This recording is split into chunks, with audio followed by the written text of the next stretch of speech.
Good morning बच्चों, welcome to Indian mentors. देखिए, इसके पहले हम लोग दो वीडियो हम लोग अपलोड कर चुके हैं। एक हम लोग उसमें देखे थे इंट्रोडक्शन सॉल्यूशंस का देखे थे बेटा, जिसमें हम लोग बताए थे कि सॉल्यूशंस होता क्या है, सॉल्यूशंस बनता कैसे, सॉल्यूट प्लस है ना, सॉलिड प्लस सॉल्वेंट से। और फिर हम लोग देखे कुछ कंसंट्रेशन टर्म देखे थे, जिसमें मोलालिटी देख लिए बेटा, मोलारिटी देख ली और मोल फ्रैक्शंस हम लोग देख लिए। तो इसी कंसंट्रेशन टर्म को और आगे हम लोग बढ़ाते हुए हम लोग नॉर्मलिटी पढ़ेंगे। तो नॉर्मलिटी को पढ़ने से पहले हम लोग बेटा थोड़ा सा नॉलेज हम लोग की इक्विवेलेंट वेट के बारे में होना बहुत ज़रूरी है ना। ऐसे आप लोग 12th क्लास में पहुँच गए हैं तो इक्विवेलेंट वेट के बारे में आपको नॉलेज होना चाहिए, क्योंकि चैप्टर्स 1 केमिस्ट्री मोल कंसेप्ट में ही आपको इक्विवेलेंट वेट के बारे में बताया जाता है। फिर भी मैं यहाँ पे अपने तरीके से आप लोग को इतना नॉलेज दे दूंगा कि इक्विवेलेंट वेट आप पूरा अच्छे तरीके से फाइंड आउट कर सकते हैं, क्योंकि विदाउट नॉर्मल इक्विवेलेंट वेट के आप नॉर्मलिटी को फाइंड आउट नहीं कर सकते।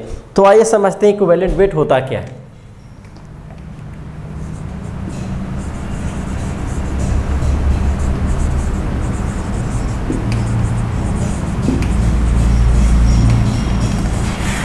देखिए, इक्विवेलेंट वेट क्या होता है बेटा, ये एक मतलब क्लासिकल डिफिनीशन आप इसको कह सकते हैं।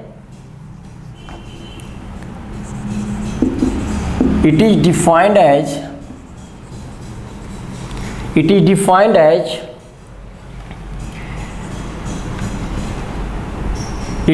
एज रिएक्ट और रिलीज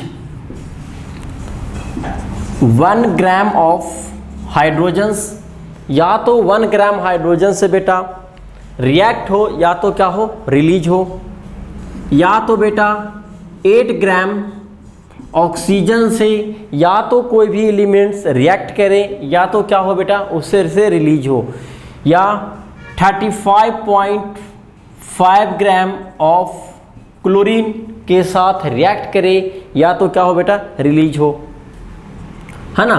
108 ग्राम ऑफ सिल्वर के साथ रिएक्ट हो या रिलीज हो। ऐसे और बहुत सारे एलिमेंट्स हैं जो सेम अमाउंट के साथ होना चाहिए बेटा। तो इस टाइप से जो होते हैं इज कॉल्ड क्या होते हैं, equivalent weight.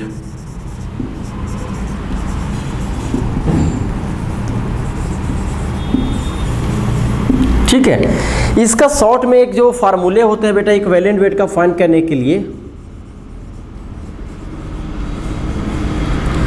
Equivalent weight is equal to molar mass divided by n factor. अब यहाँ पे बच्चे का प्रॉब्लम से ये होता है बेटा कि मोलर मास तो चलो क्लियर हो गया, इक्विवेलेंट वेट भी क्लियर हो गया। अब मेरे को इक्विवेलेंट वेट यदि फाइंड करना है तो एन फैक्टर्स क्या होगा, है ना। बच्चे को ये जरूर प्रॉब्लम होगा कि एन फैक्टर्स को आप कैसे कैलकुलेट कर सकते हैं। ठीक है, तो आइए हम लोग सीखते हैं कि एन फैक्टर को कैसे कैलकुलेट कर सकते हैं। तो लिखेंगे how to calculate n factor.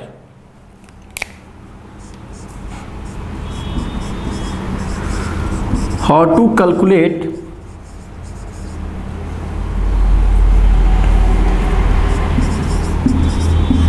N factors. आप समझिएगा इसको अच्छे तरीके से, ठीक है। देखिए, जो फर्स्ट हम लोग देखेंगे बेटा, किसी भी एटम पे जो आयंस होते हैं, या तो बोल सकते हैं जो चार्ज होते हैं, है ना। अब मैं आपको बोलूं कि Cl माइनस, है ना, इसका मतलब क्लोरीन का एन फैक्टर्स क्या होगा, समझ लीजिएगा। जो चार्ज होता है बेटा, जैसे देखिए यहाँ पे चार्ज कितना है, 1 चार्ज है। आप निगेटिव पॉजिटिव को फोकस नहीं करना, आपको देखना है कि चार्ज, है ना, 1 है कि 2 है कि 3 है। तो आगे एग्जांपल्स में और आपको कुछ सबसे पहले बताता हूँ, उसके बाद आप लोगों को क्लियर हो जाएगा कि एन फैक्टर। तो Cl माइनस है बेटा, तो इसका एन फैक्टर को मैं शॉर्ट में NF लिखूंगा, है ना। तो n factor is equal to क्या हो जाएगा बेटा, 1 हो जाएगा। क्लियर। यदि आपसे पूछा जाए बेटा कि इक्विवेलेंट वेट क्या होगा, तो इक्विवेलेंट वेट को EW से डिनोट करेंगे। अच्छा, मोलर मास को MM, है ना, MM मोलर मास, और ये बेटा क्या हो जाएगा, N फैक्टर्स। अब बताइए कि जिसका एन फैक्टर्स निकालना है, इक्विवेलेंट वेट फाइंड करना है, तो उसी का हम लोग मोलर मास लेंगे। तो क्लोरीन का हम लोग का मोलर मास क्या होता है 35.5। एन फैक्टर्स क्या हो जाएगा बेटा 1 हो जाएगा 1। इसका इक्विवेलेंट वेट क्या आ जाएगा क्लोरीन का 35.5 हो जाएगा। क्लियर? मतलब जो चार्जेज है ना, मतलब चार्जेज इज इक्वल टू लिख सकते हैं एन फैक्टर। जितना चार्ज है वही उसका क्या है बेटा एन फैक्टर्स होंगे। क्लियर? देखिए Al+3 एल्युमिनियम पे +3 होता है बेटा, ठीक है। तो देखिए चार्ज कितना, आपको प्लस माइनस फोकस नहीं करना है, ठीक है, वो तो ऑक्सीडेशन नंबर्स लिखे रहते हैं। यहाँ देखिए एन चार्ज कितना लिखा हुआ 3, इसका मतलब एन फैक्टर्स क्या हो गया बेटा 3। और इक्विवेलेंट वेट यदि फाइंड कीजिएगा, यदि आपसे पूछा जाए एल्युमिनियम का इक्विवेलेंट वेट क्या होगा, तो मोलर मास अपॉन क्या हो जाएगा बेटा एन फैक्टर्स हो जाएंगे। और एल्युमिनियम का मोलर मास जो होता है अप्रॉक्सीमेट 27 होते हैं। और देखिए एन फैक्टर्स क्या आ गया बेटा 3 आ गया, और यहाँ से करेंगे तो इक्विवेलेंट वेट ऑफ एल्युमिनियम कितना हो जाएगा 9 हो जाएगा। क्लियर? और कुछ क्वेश्चंस हम लोग देखते हैं।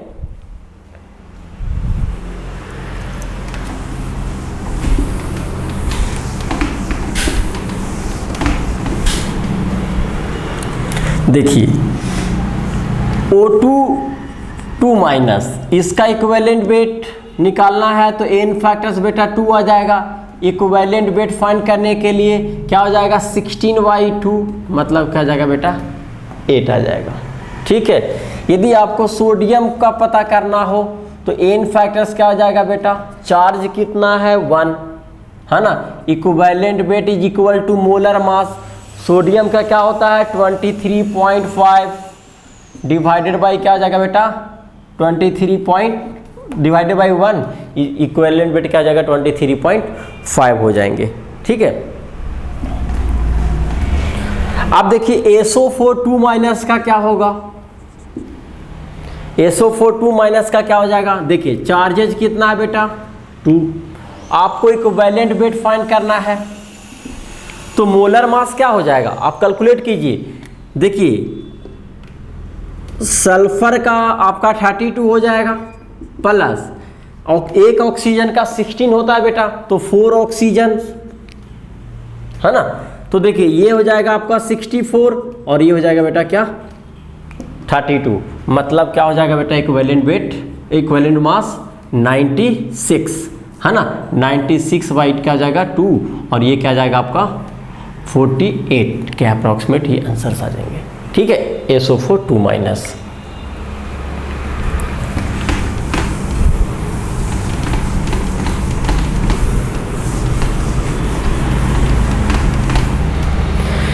क्लियर। तो इसी तरीके से आप किसी जिंक +2 का आप निकाल सकते हैं, है ना, जिंक +2 का बताइए, इसका एन फैक्टर्स कितना हो जाएगा 2 हो जाएगा, है ना, इसका एन फैक्टर्स क्या हो जाएगा, चार्जेज, ये सब चार्ज तो आपको पता होना चाहिए। इसके लिए पीरियोडिक टेबल को आपको केमिस्ट्री को स्ट्रॉन्ग करना है, मतलब पीरियोडिक टेबल आपको बिल्कुल अच्छे तरीके से याद होना चाहिए कि इस पे क्या चार्जेज होते हैं, कितने प्लस में होते हैं, कितना माइनस में होता है, ये सभी डाटा आपको पता होना चाहिए। उसके बाद ही बेटा केमिस्ट्री आपको इजी लगने लगेगा और किसी भी चीज़ को आप जब सोल्व करेंगे तो आपको इजी समझ में भी आएगा।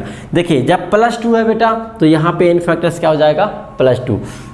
इक्विवेलेंट वेट जब फाइंड कीजिएगा तो जिंक का जो मोलर मास आता है 65 अप्रॉक्सीमेट बाई 2, तो ये क्या हो जाएगा 3 2 32.5। तो ये तो फर्स्ट तरीका हुआ बेटा कि आप चार्जेज या तो आयन को देखकर इक्विवेलेंट वेट फाइंड कर सकते हैं। आइए कुछ और तरीका हम लोग देखते हैं। जो सेकंड प्रोसेस है, सॉल्ट जैसे रहते हैं, सॉल्ट का आपको पता करना है कि आपको एन फैक्टर्स क्या होंगे। ठीक है, देखिए अब सॉल्ट का हम लोग एन फैक्टर्स कैसे फाइंड करेंगे। तो देखिए करना क्या है बेटा कि एन फैक्टर, है ना, फाइंड करने के लिए जो भी चार्जेज होंगे उस चार्ज का क्या करना, एलसीएम लेना, LCM of charge. For examples NaCl, है ना। तो आपको पता है कि इस क्लोरीन पे माइनस होता है और सोडियम पे क्या होता है, +1 होता है। तो दोनों पे क्या है बेटा, एक पे -1 है, एक पे +1, और 1 और 1 का एलसीएम क्या होगा, 1 होगा। इसका मतलब NaCl का N फैक्टर्स क्या हो जाएगा, 1 हो जाएगा। और आपको यदि फाइंड करना है कि इक्विवेलेंट वेट क्या होगा सोडियम क्लोराइड का, तो आप कैलकुलेट कर सकते हैं कि इसका जो होता है बेटा 23.5 सोडियम का, और क्लोरीन का क्या होता है 35.5। तो जब आप इसको कैलकुलेट करेंगे तो ये 0 और ये 9 और ये क्या हो जाएगा बेटा 59, मतलब अप्रॉक्सीमेट आप कैलकुलेट अच्छे से कर लीजिएगा। 59 बाई क्या आ जाएगा बेटा 1, मतलब सोडियम क्लोराइड का इक्विवेलेंट वेट कितना हो जाएगा 59, है ना। इसको डिवाइड कीजिएगा तो 1 से डिवाइड करेंगे तो 59 ही आएंगे। चलिए नेक्स्ट देखते हैं, यदि Na2SO4 हो, इसका आपको पता करना है कि इक्विवेलेंट वेट क्या होगा, है ना। तो देखिए आप जानते हैं कि SO4 पे 2- चार्ज होते हैं और सोडियम पे क्या होता है बेटा +1 होता है।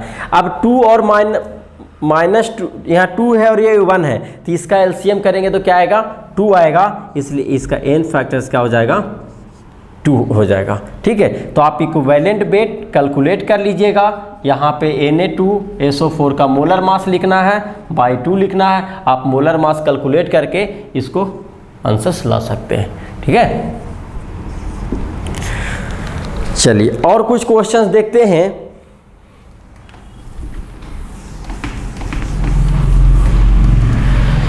Al2SO4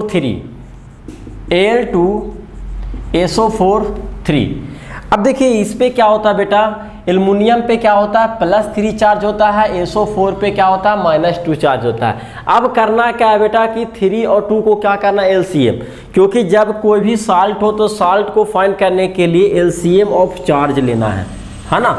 चार्ज को क्या कर लीजिए बेटा आप एलसीएम ले लीजिए, और जो जितना भी एलसीएम आएगा वही उसका क्या होगा बेटा N फैक्टर। तो ये N फैक्टर्स यहाँ पे करेंगे तो देखिए 3 और 2 का एलसीएम बेटा क्या हो जाएगा 6। आप इतना कैलकुलेशन तो आपको करने आता ही होगा, 12th क्लास में पढ़ रहे हो, साइंस लेकर पढ़ रहे हैं, तो बायो वाले का अगर थोड़ा प्रॉब्लम भी होगा तो देखिए मैं यहाँ पे कैलकुलेट कर देता हूँ, है ना। देखिए आप कैंसल्स करेंगे तो 2 आएगा, तो 3 तो सेम रह जाएगा 1, और 3 से कैंसल्स करेंगे तो 1 और 1, है ना। तो बचा क्या बेटा 3 और 2 ये एलसीएम्स, है ना। बट ये बहुत छोटा एलसीएम है, आप इतना कैलकुलेशंस कर सकते हैं। अब इक्विवेलेंट वेट आपको फाइंड करना है, तो करना क्या है इसका पूरे मोलर मास ले लेना है। किसका मोलर मास लेना है आप इसको कैलकुलेट कर लीजिएगा।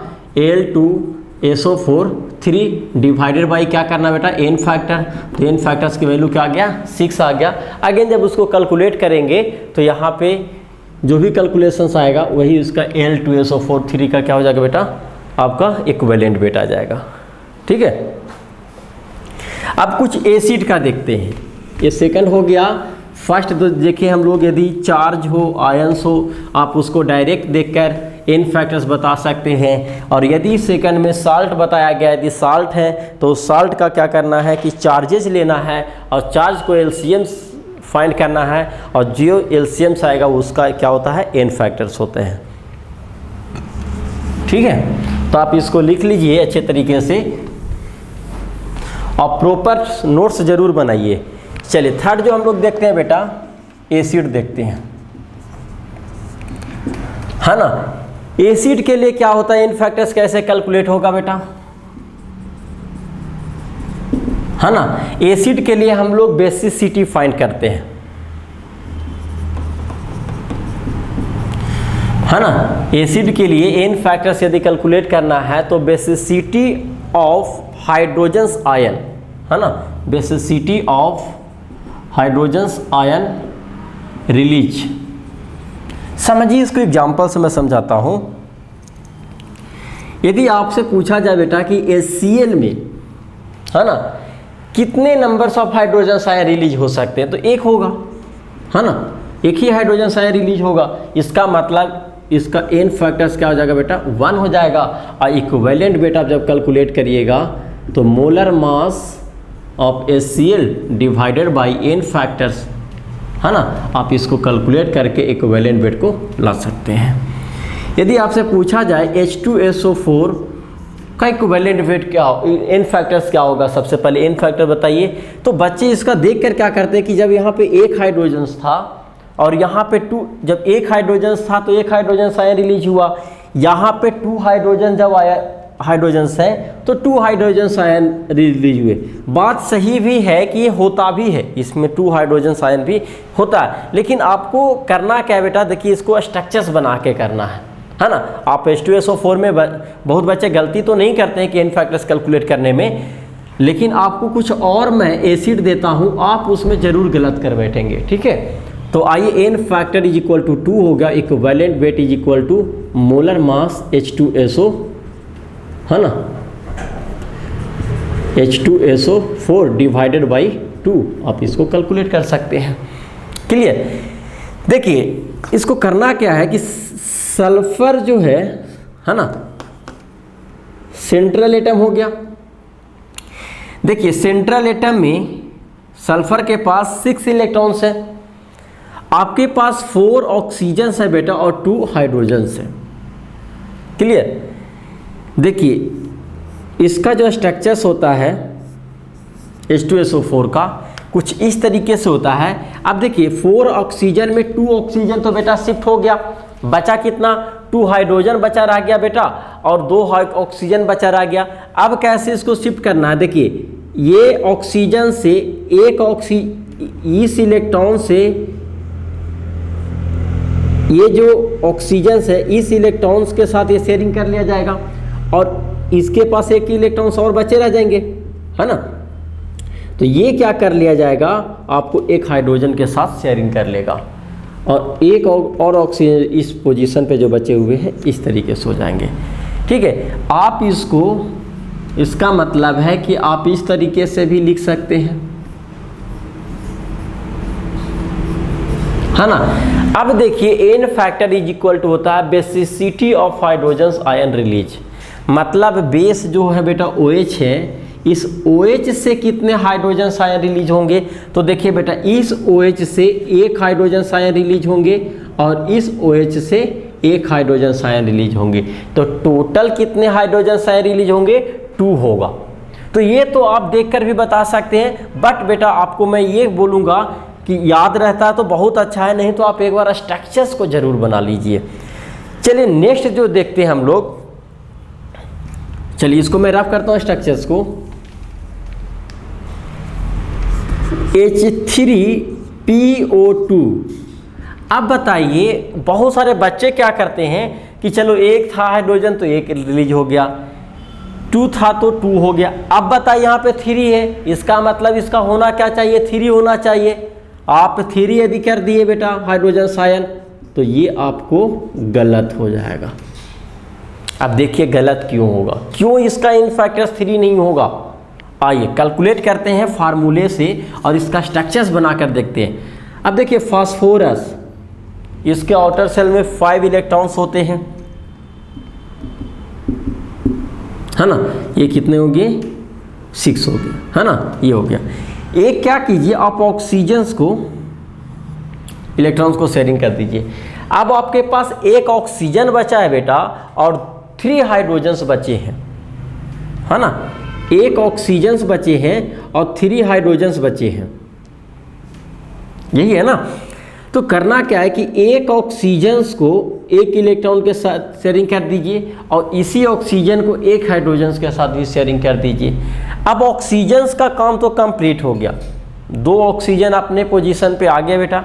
अब जो आपके पास हाइड्रोजन्स बचे हुए हैं उसको शिफ्ट कर दीजिए, है ना। इसका मतलब इसका रियल स्ट्रक्चर्स अगर देखा जाए बेटा तो हम लोग ऐसे इस तरीके से बना सकते हैं। अब आइए n factor is equal to basicity of hydrogen ion release, मतलब यहाँ पे बेसिसिटी OH, इससे कितने हाइड्रोजन आयन रिलीज होंगे बेटा, 1 हाइड्रोजन आयन। अब बताइए, ठीक है, यहाँ पे 3 था, यहाँ पे 2 था तो 2 तो बच्चे बोल देते हैं और 1 है तो 1, तो ऐसा नहीं है, कुछ एसिड में आपको स्ट्रक्चर्स बना के याद रखना भी पड़ेगा। तो H3PO2 में बेटा 3 हाइड्रोजन आयन रिलीज नहीं होता है। तो कितने हाइड्रोजन आयन रिलीज होते हैं? 1 हाइड्रोजन आयन रिलीज होते हैं। इसका फंक्शन समझिए, फंक्शन समझना बहुत ज़रूरी है। तो इसका एन फैक्टर्स क्या हो जाएगा बेटा? 1 हो जाएगा और इक्विवेलेंट वेट क्या हो जाएगा? Molar mass upon H3PO2 divided by 1, और इसको आप कैलकुलेट कर सकते हैं। क्लियर? देखिए इक्विवेलेंट वेट आपको फाइंड करने के लिए इतना बता देंगे कि आप जेई हो, नीट हो, बोर्ड हो, किसी भी कंपटीशंस का हो या बोर्ड का हो, आपको एक भी क्वेश्चंस नहीं छूटेगा। इतना कंटेंट्स आपको दे देंगे, सिर्फ आपको करना है क्या बेटा? प्रैक्टिस करना है। अब देखिए नेक्स्ट आप इसको बताइए H3PO3 का, है ना, H3PO3 का। अब बताइए 3 है तो 3 होगा, तो 3 लिखेंगे तो आप गलत कर बैठेंगे। आइए स्ट्रक्चर से मैं बताता हूँ, आप लोग याद भी रख सकते हैं, बट मैं स्ट्रक्चर्स भी ड्रॉ करने के लिए आपको बता देता हूँ। देखिए फास्फोरस, अब देखिए 3 ऑक्सीजन है बेटा। करिए क्या, सबसे पहले एक ऑक्सीजन को तो डबल बॉन्ड से आप कर दीजिए, आपके पास बचा 3, है ना। अब 2 ऑक्सीजन और बचा हुआ है, 3 हाइड्रोजन्स बचे हुए, तो क्या कीजिए, एक ऑक्सीजन और एक हाइड्रोजन के साथ ऐसे कनेक्ट कीजिए, है ना। एक ऑक्सीजन एक हाइड्रोजन इससे कनेक्ट कीजिए, और एक हाइड्रोजन बेटा यहां से कनेक्ट कर लीजिए। अब देखिए इसको रियल स्ट्रक्चर्स कुछ इस तरीके से भी देख सकते हैं, इस तरीके से भी आप बना सकते हैं। समझ रहे बात को? एन फैक्टर्स कैलकुलेट करने के लिए basicity of hydrogen ion release. अब बताइए यहां से कितने हाइड्रोजन आयन रिलीज होंगे बेटा? 1, और यहां से कितने होंगे? 1 मिलकर कितना हो गया? 2। बताइए यहाँ पे 3 देखकर आप 3 मार सकते हैं, बट ये नहीं होता है, तो आप क्या, इसका हो जाएगा 2 हाइड्रोजन आयन रिलीज होंगे, और इसका एन फैक्टर्स क्या हो जाएंगे?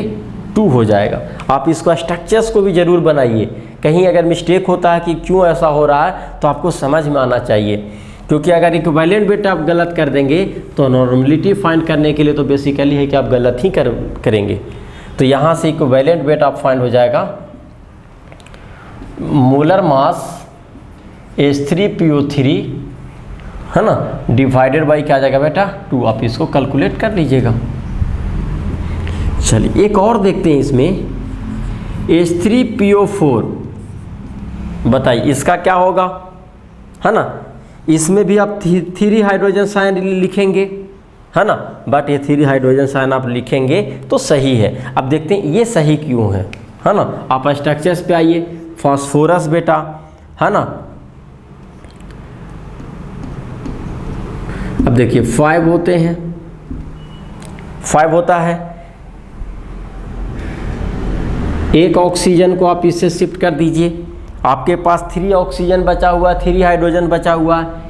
एक इलेक्ट्रॉन को ऑक्सीजन की इसके साथ शेयरिंग कीजिए, और इसी ऑक्सीजन से एक हाइड्रोजन का इलेक्ट्रॉन शेयरिंग कर दीजिए।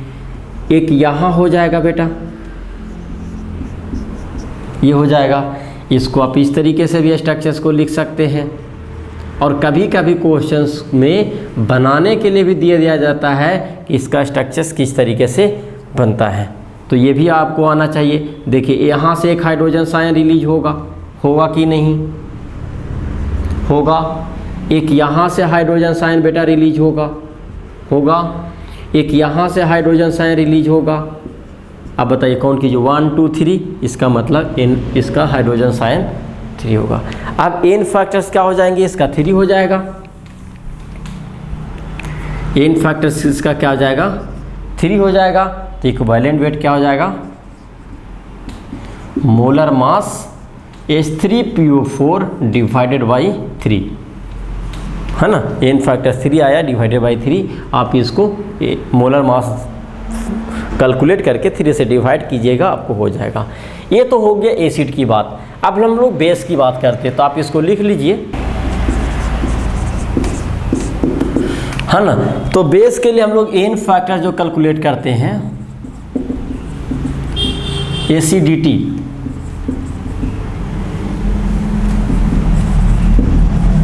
है ना।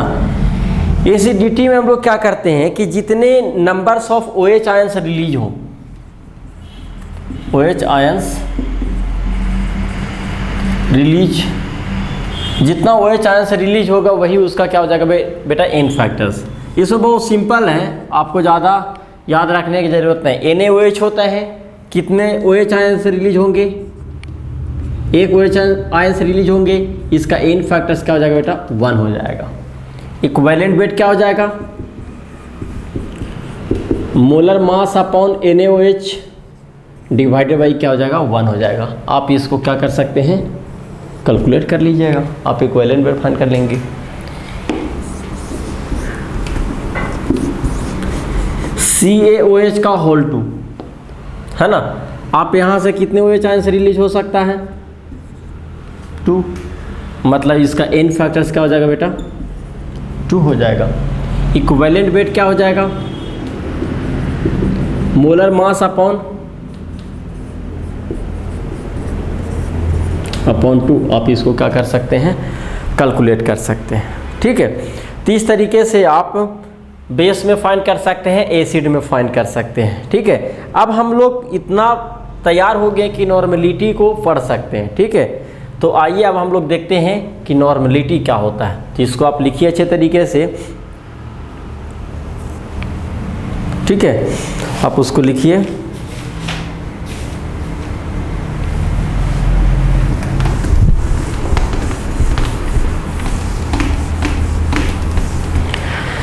तो देखिए नॉर्मलिटी जो अब हम लोग फाइंड करेंगे, किस तरीके से इसका डिफिनीशंस होगा और क्या फार्मूला होगा उसको हम लोग देख लेते हैं, है ना।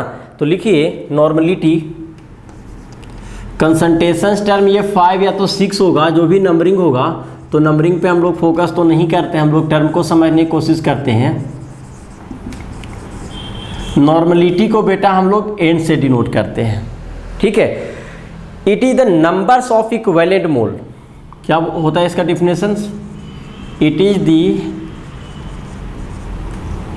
The numbers of equivalent mole, number of equivalent, है ना। It is the numbers of equivalent mole of solute in 1 litre, of solute in 1 litre solution is called normality, is called क्या होता है बेटा नॉर्मलिटी होता है। इसका फार्मूला क्या हो जाएगा नॉर्मलिटी का, आइए देखते हैं, है ना। देखिए करना क्या है कि इक्विवेलेंट मोल आपको फाइंड करना है ना। क्या करना है आपको, इक्विवेलेंट मोल आपको फाइंड करना है कि numbers of equivalent mole, number of equivalent mole of solute divided by 1 litre solutions. आप इस तरीके से भी कर सकते हैं, W2 by M2 1000 divided by W1, और ये किस में होगा बेटा ml में होगा। आप जानते हैं कि वेयर W2 जो होता है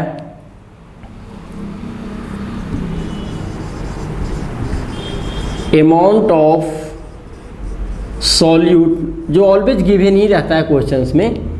यहाँ पे बेटा जो M2 होगा, तो ये जो M2 होता था उस जगह पे क्या होता था मोलर मास होता था। तो बस मैं इसको थोड़ा सा यहीं पे चेंज करना चाहता हूँ कि M2 जो पोजीशंस पे आप इसको क्या फाइंड करेंगे, जो आपको गिवन है सॉल्यूट उसका क्या करेंगे आप मोलर मास फाइंड करेंगे। ठीक है, तो M2 मतलब बेटा इक्विवेलेंट वेट, है ना। मतलब आप क्या करेंगे इक्विवेलेंट वेट फाइंड करेंगे,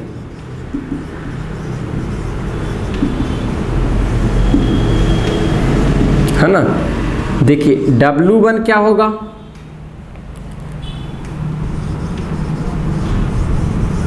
अमाउंट ऑफ सॉल्यूशंस, है ना। तो ये इसका फार्मूला हुआ। अब इस पे क्वेश्चंस देखते हैं, आप इसको नोट कीजिए।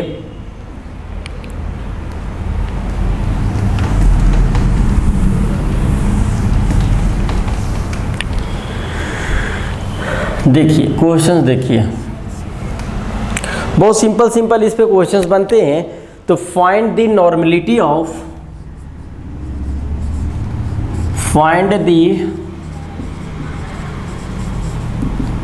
Normality of 98 gram of H2SO4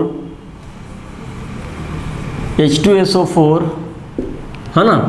find the normality of 98 gram H2SO4 in 500 ml of solutions, 500 ml of solutions।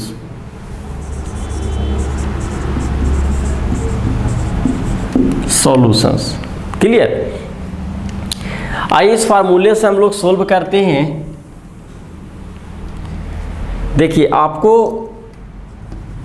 Normality find करना है, तो नॉर्मेलिटी फाइंड करना है मतलब देखिए W2 क्या हो जाएगा, अमाउंट ऑफ सॉल्यूट, मतलब ये 98 ग्राम आपका दिया हुआ है। क्लियर। इसका मतलब यहाँ पे गिवन डाटा लिख लेते हैं। गिवन डाटा दिया हुआ है कि W2 इज इक्वल टू क्या हो जाएगा बेटा 98, है ना।